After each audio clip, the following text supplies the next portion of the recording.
That title isn't a joke, by the way. I was actually prescribed ADHD medications in the middle of streaming this game, and went from getting mentally exhausted after just one boss and barely being able to go for 4 hours per stream, to being able to play Sekiro for up to 7 hours at a time, no problem. Not that you should. Please don't use me as a role model for anything. Oh, and yeah, that's actually the price of the medications without insurance in the thumbnail. Jesus fucking Christ. Sekiro is a thing of beauty. It's the equivalent of a hyper-focused indie project, but handled with the budget and experience of a AAA studio. Despite its appearances and many gameplay quirks that FromSoft has been known for over the last decade, Sekiro stands out as an almost entirely different experience. Instead of having a wide range of options you can use, where they have to take into account players using a variety of spells, a variety of weapons, or even shields and other supplemental equipment as much as they like, they create an experience that hones in on a relatively narrow set of tools in order to really flesh out what you can do with just your basic kit, meaning it feels far from a watered-down experience. In Sekiro, the focus is flowing between two states of combat in order to whittle away at your enemy until they become open to a finishing blow, while trying not to slowly get chipped away at yourself. Opening an enemy to a finisher can be done in one of two ways. Usually it's a mix of the two. First, when their health reaches 0, they automatically get opened up to a finisher. Normal enemies will just die if you don't finish them at 0 HP, but bosses and mini-bosses will stand back up, although it's almost always a 1v1, so this will never really come into play in any meaningful way. The other way is when their posture meter is filled up. This is achieved by doing basically anything to the enemy. Hitting them, whether it deals damage or not, parrying them, or performing counters. However, posture gradually restores itself when neither attacking or being attacked, or while you're sprinting, which for brevity's sake I'll call being in neutral. And I know describing it like that can sound really weird, almost like I'm thinking about it in fighting game terms, but that's kinda how I understood Sekiro more than the generally accepted description of it being more like a rhythm game. It's just kinda how my thought process worked in this game. There are some abilities that also grant an instant burst of posture restoration. To counter this, it's ideal to avoid being in neutral as much as possible, but without playing very well, you won't be able to maintain this long enough to avoid notable amounts of posture being restored. This is why it's important to slowly focus on chipping away at the enemy's health as well whenever the situation arises, because the lower the health is, the lower posture recovery is. All of this applies to the player as well for the most part. The only differences are, holding block while in neutral will rapidly restore your own posture, and when your posture breaks, you just get thrown out of your block and given a heavy stagger. In order to get to the point where you're reliably and regularly chipping away at both an enemy's health and posture, you have to slowly come to grips with the game's rather extensive moveset. It goes far beyond the standard, just dodge until an enemy is able to be punished. In fact, playing like that is one of the most difficult ways to engage with Sekiro because fights will slow down to a crawl, and you'll be constantly dealing with the highly aggressive enemies on the offensive who give you very little time to actually attack them directly. You have your standard light attacks and a heavy thrust. You'll pretty much be using this 80% of the time there's any damage window that comes up. Heavies can deal high health damage even when guarded, and also act as a small gap closer.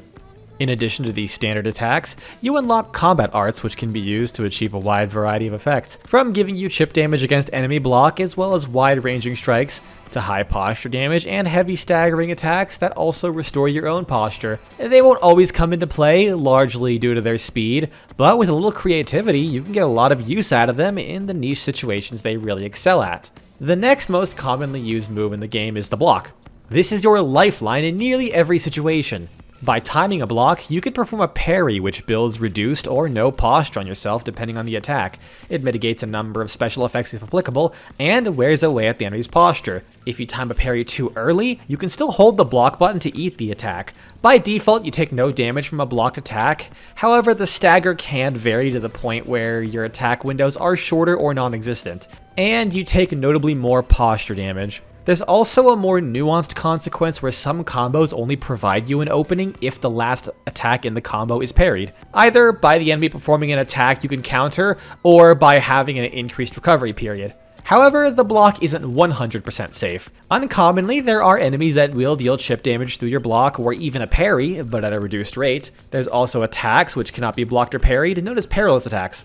Depending on the action taken, you have to act accordingly to avoid damage, or even use this as an opportunity to deal massive posture damage. If they're performing a thrust, you're able to deflect it, but not block it, Or use an unlockable skill that you can get pretty early known as the Makiri counter that's performed by dodging into the enemy with a really generous window. If the enemy is attempting to grab you, you can just dodge to avoid it. The iframes and the recovery on the dodge means that the dodge is usually very bad for actually avoiding damage without really good timing, especially over the very generous block. However, they are very reliable for avoiding and punishing grabs due to their weaker tracking. Except for this bitch who tracks you until the very end of her grab, but it's very short range, so just dodge backwards. If it's a sweep, you have to jump over it, or just dodge through it. Blocking will not work. Although, as mentioned, dodging is just risky, while jumping feels like it has way more iframes, and it keeps you above the attack itself, on top of letting you leap into the air away from the enemy, since Wolf is apparently the ghost of missed leg days past. However, there is another way you can avoid enemies besides jumping away from them. Jumping at them. If you jump at an enemy, you can vault over them normally, but if you vault off of them during a perilous sweep attack, this staggers them and inflicts a large amount of posture damage. It's never a wrong idea to jump away since it is safer, but you do risk allowing the enemy to put you on the defensive and regain their posture, as you will eventually hear time and time again.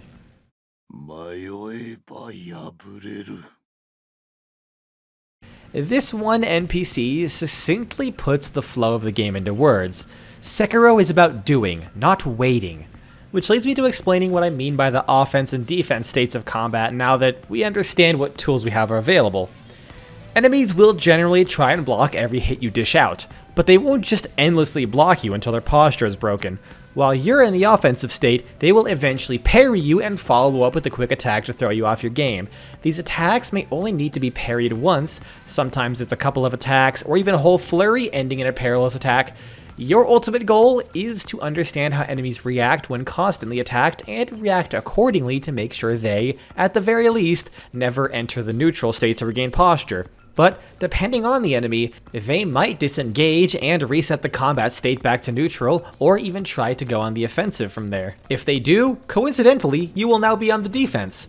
Here, the combos are longer and filled with more varied attacks that try and keep you locked down. You can either eventually regain the upper hand and go back onto the offense by parrying them until they enter a stagger animation, or until they throw a perilous attack you can counter, but sometimes it's just worth going all in and attacking them during any normal opportunity you can find. Some attacks can't be cancelled by just attacking them, either due to stagger resistance or the attack being too fast for you to interrupt with your own. But the key to leaving the defense comes down to creating that one opening to make the enemy have to block you instead, even if you don't actually hit them, because if you can keep up the pressure either on the defense or offense, you will eventually build up their posture and can instantly kill them no matter how high their health is. Being on the offensive simply allows you to avoid your own posture building up, putting you in risk, while also allowing you to occasionally damage the enemy, meaning if the combat state goes back to neutral, they won't regenerate as much posture. Killing an enemy at or near full HP through posture damage requires a lot of aggression because of how fast it can regenerate. That might sound complicated, but it just comes down to learning how enemies react when they're allowed to do their full combos, as well as how they react to being constantly attacked. Every enemy essentially gives you two separate movesets to learn as you fluidly swap between them. And this is where the game gets really interesting, because it has these very well defined and incredibly fluid mechanics. It plays around with them in incredible ways to make bosses or even mini bosses super memorable, and even reinforces the need for some mechanics you might have neglected by leaning into them more. For example, one mini-boss is so aggressive, you can't attack them, period. You have to parry them, and especially the last attack, otherwise you will never get a perilous attack that you can then counter off to deal insane posture damage. Not only that, if you don't parry the last hit, you won't be able to regain enough posture to keep surviving the next immediate onslaught unless you parry every single attack, since your posture can be raised by a parry, but it can't be broken if that attack is parried. And then there's some bosses that lean away from you being in the aggressive state and put you primarily on the defense, trying to fight for small moments to deal damage in order to have more of the posture damage stick around for longer. Sekiro consistently has some of the most engaging and interesting bosses FromSoft has ever made due to how they can lean into different approaches in the combat to keep you on your toes. The way they mix up counters, perilous attacks, and a change on a phase-to-phase basis leads to some incredibly gripping encounters that I loved learning through the frustration. And even despite that, they still try to find the time to make weird gimmick bosses that are a staple with these developers. My only major gripe with the combat is that there's just a lot going on, and that's not even a problem with the game itself and more of a me thing. You have to remember how enemies react when you aren't attacking them. When you are attacking them, you gotta remember what perilous attacks come from what combo, when two combos can admittedly look very similar, since it's just a dude flailing around with a sword most of the time. Not only that, you need to keep in mind that many bosses have multiple different perilous attacks. One combo could end in either a thrust or a sweep, so you need to quickly read the animation and react accordingly to not just perform the counter, but to not take damage entirely. Much like Lies of Peace Fury attacks that could only be avoided with a parry, it felt like the biggest roadblock I had was those perilous attacks, where I'd constantly just eat them because I'd see it coming, not read it right, and jumped over a thrust or tried to Makiri a sweep. I would genuinely panic so hard to read the animation mid-combat after a barrage of attacks that I'll also end up doing the wrong input on accident, like reading a sweep as a thrust, trying to Makiri into it, and by accident hitting jump in my indecisive haste, and getting the jump kick off on them anyways. A single boss would wipe me out mentally because of everything I had to keep track of, and how long a fight it could last until you were able to successfully become very aggressive and destroy their posture. Without going into detail, one boss in particular threw me off so much because you have to practice a new type of counter in the middle of the fight that you only learned if you read a note on a wall in the room seconds before the boss fight, so you never actually had the time to put it into practice. It just told you how to do it. And then the game just gives you the exact same prompt mid-fight anyways, so there really was no point in that. On top of being a boss that has every single type of perilous attack and mixes them up a lot. By the way, that mechanic didn't even appear before this fight and disappears until you reach the last 10% of the game. And said counter requires you to jump in the air, and if you take the special effect from the hit you're countering, you have to press the attack button before you touch the ground or you'll take massive damage. These perilous attacks are always done from a jumping position, but the boss also has a normal perilous attack done from a jump. But admittedly, this isn't helped by the fact that I played the majority of the game with an item that literally turned on hard mode. Like, you can get this item that increases damage taken and reduces the damage you deal in exchange for better loot drops that has zero effect on bosses. I can remove it at any time. Absolutely no problem. I just refuse to. I'm not gloating, by the way. I am not proud. I'm just an idiot. There are some extra tools you can use to aid yourself in combat, but by and large they are niche and annoying to continually use throughout the game, to the point where it probably would have saved me more time if I ignored them outside of a small handful of bosses and mini-bosses. First, you have a prosthetic tool, which is a sub-weapon you expand upon throughout the game by upgrading it. Individually, they are very niche, but do have situations where they shine very well in.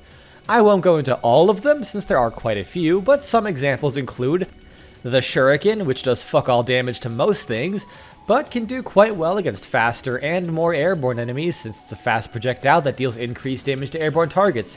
It's quite handy for the weak beasts since 1 to 2 Shurikens can kill them, meaning it's crazy useful for fights where you get surrounded by them.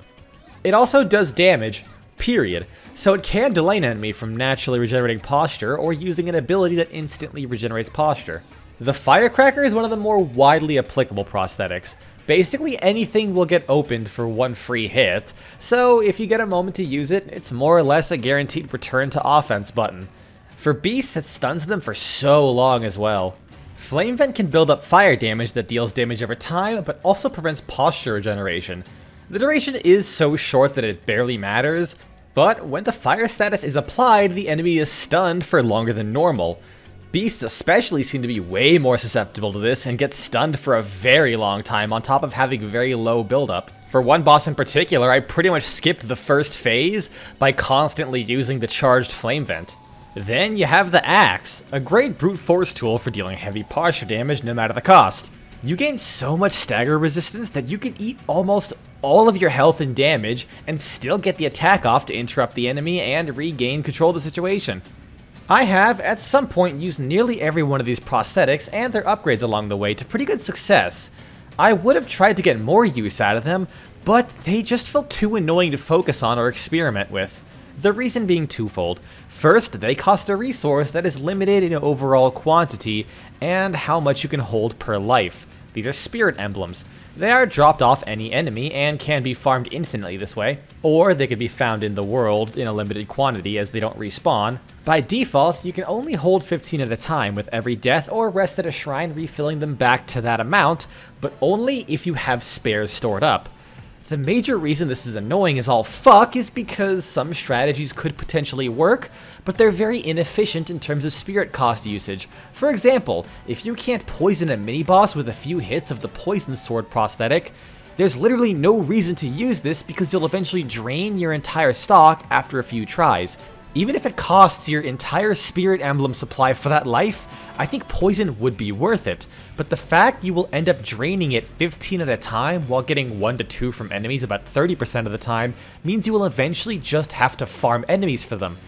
I've had to end boss attempts using a strategy I liked because I eventually ran out of spirit emblems and had to farm for them. Different moves also use different amounts of spirit emblems to cast. It's not just one. Some of the more regular ones that I used cost 3 to 4 per cast, and my strategy would involve using it roughly 3 times per boss attempt. Maybe it would be okay if it was just prosthetics, but you eventually unlock combat arts and other special abilities that use this too. They basically made a mana system that has no way to naturally restore itself, so eventually the wizard in your party just has to go on a random genocidal spree to suck people dry of their mana because he can't cast cringe childhood memories too often. The amount you get per life is enough to limit abusing them too much since so many things utilize spirit emblems, but having to farm them is just awful and made it so if something didn't work immediately, I kinda just went back to the tried and true method of not using them. Because admittedly this game does kind of feel like they were made without these in mind. In so many cases, the most effective and quick strategy is just use your sword and parry them. For most bosses, they're also too slow to really do anything without risking getting hit unless you can guarantee a stun or some special effect that's worth a damn. Then there's the fact that you have to farm the materials and the money in the first place. The materials aren't so bad because you can find them passively around the world, and especially with the hard mode item I had, I was able to get them quicker. However, even long before I got this item, there was one major problem that stopped me from being able to get a ton of upgrades for a long time. You will always lose money and experience when you die with no way to recover it. Whenever you die, you lose 50% of your money held and 50% of the XP towards the next skill point. Thankfully, you can't lose skill points. On top of that, enemies drop fuck all money for so much of the game. Even midway through, I was getting roughly 20 to 30 sen per enemy, with upgrades around that point costing 1,000. So if I died at any point, I would lose half of it, and with how tough the game can be, especially when mini-bosses show up, you can lose far more than you can gain. There is a chance of not having anything lost when you die, at most this is 30%, but if you die enough times, you'll start to receive a curse that lowers this chance. The first curse lowers it in half to 15%, which is already huge, and anything after that is another 3%. By the second major boss, I had a 6% chance of saving my drops. You can cure this with an item, but there's only so many, and frankly, even at 30% chance, you're still gonna lose a lot of money in XP. So I resigned to being so shit at Sekiro, I gave half of Japan AIDS. Which isn't even an exaggeration because there's one mechanic I really fucking hate. If you die enough times, you'll have a chance of giving a random NPC the dragon rot disease. If an NPC has a disease, their quest progression halts because all of their dialogue and animations are replaced with them wheezing and dying of your cringe. This will never kill an NPC, but until you can heal all of the dragon rot, you can't progress their quest. FromSoft's quest design is obtuse enough as is, but the fact you could have spoken to someone, given them cringe rot after dying to a boss, and possibly missed a step because they either didn't speak with you or didn't move locations is awful, especially since it's entirely random and can affect NPCs you've never met. I'm pretty sure the first NPC I gave the sickness to was the very last quest NPC you can meet in the game. Once you know quest progression is halted until you cure it, you can just batch cure every now and then continue figuring out the quests. But normally you wouldn't know, and you'd eventually just see NPCs progressively start coughing more and more. Granted, the quests in this game are actually a lot more underwhelming, due to the game not really being able to give you anything particularly interesting beyond health upgrades, healing flask upgrades, or occasionally new combat arts and passives. The rewards overall just feel underwhelming. One of the coolest items in the game isn't even locked behind a quest, it's from a random spirit type enemy. This item uses half your health in exchange for getting 5 temporary spirit emblems. It does start to suck later in the game, where you lose way more total health for the same 5 emblems while things just cost more and more, but it's still really cool. Thankfully, this only applies when you fully die, because there is a mechanic I can't say I expected. Once every rest, you could just revive yourself after dying.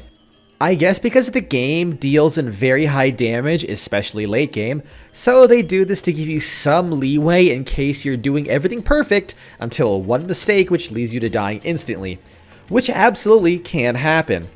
After you get up, you can't revive until you kill an enemy with a finisher, but even then it's not guaranteed. You have to keep doing it until you get this red spirit pickup from an enemy before it reactivates, but it'll only work if you have a revive stored up. That's because any revive beyond the one given to you by resting at a shrine requires you to build it up by performing finishers, but generally expect to use only one revive for bosses, since the amount of death blows required to get one extra revive back is pretty significant. But now for the last thing that really sucks about this game. Some enemies are just ass, but this is especially seen in the spirit enemies.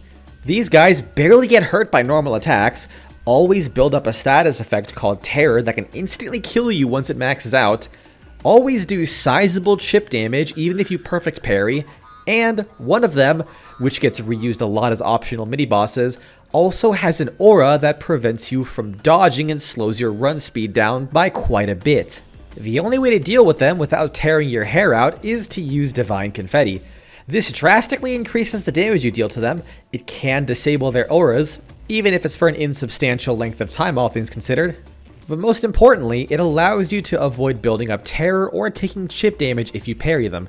You still get hurt by blocking it though, but at least you can try to parry them. Fuck these guys though. They are optional, but they just suck to fight.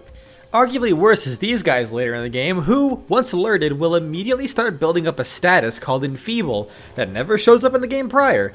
If you're hit with Enfeeble, you're stuck in a 5-second long animation, your move speed is cut down to nothing, with your sprint speed barely being faster than your normal walk speed. Your health is cut down to basically 0, and you lose access to revives. It also lasts for fucking ages, so even if you do outrun it, you're honestly better off just dying.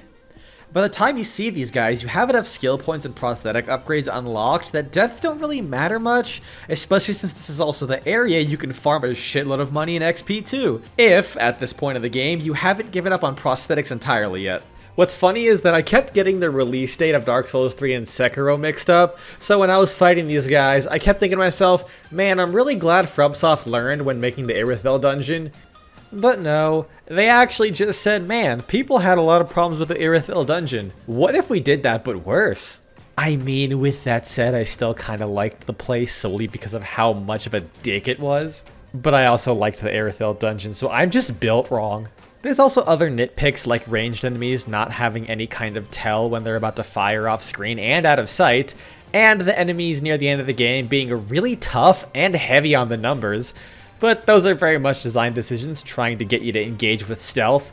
But man, the stealth is fucking boring and simple. The level design does a pretty good job of facilitating the stealth by being fairly wide and vertical at times thanks to your grappling hook. But mechanically, it's just so slow and brain dead, especially when you use the stealth buffing item and get the 2 stealth upgrades on the skill tree. That said, they do experiment with the idea of being able to stealth behind a mini-boss and take off one of their health bars before you even start the fight. But going back to the things I really like about this game, the exploration is as engaging as ever, if not more so, since you have a ton of verticality to explore.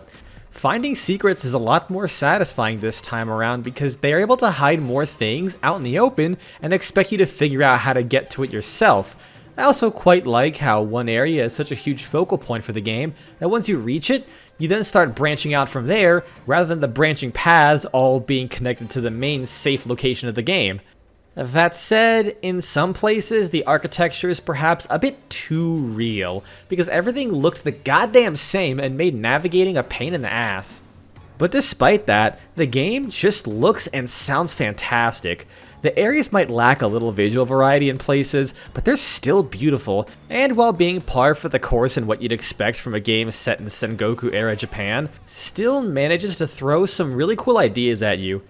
I fucking love the sound and bright flashes from all the parrying and sword clashes, not to mention the beautifully gratuitous blood sprays that are a staple in samurai films.